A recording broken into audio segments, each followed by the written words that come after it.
عندنا كنز اسمه المصريين بالخارج.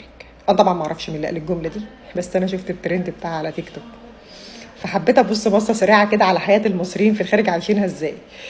واحد اتغرب عن اهله وعن بلده وسافر عشان يشتغل يأمن مستقبله او مستقبل ولاده. بيصحى الصبح من النوم من الساعه 6 لما لاخر الليل مطحون في الشغل، يروح ينام. لا بيعرف يطبخ اكله نظيفه، ولا يلبس هدوم نظيفه، ولا بيقضي اي مناسبه في وسط اهله زي الناس اللي موجودين في البلد. ولاده بيلاقيهم متعلقين بعمهم او بخالهم اكتر منه عشان هو مش موجود معاهم، هم اللي موجودين، هم اللي بيشوفوه.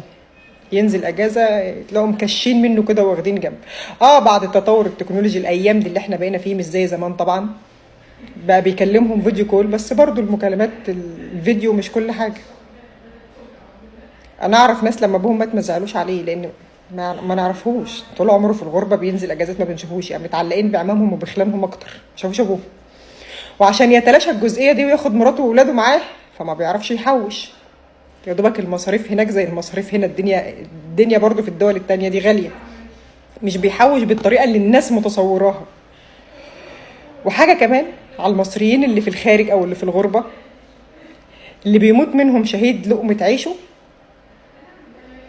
المصريين بيلموا له عشان ينزلوه يدفن في وسط اهله في وسط بلده، لان الرسوم بتاع نزول الجثه دي بتبقى غاليه جدا، فبيلموا من بعض علشان ينزلوا الجثه تدفن.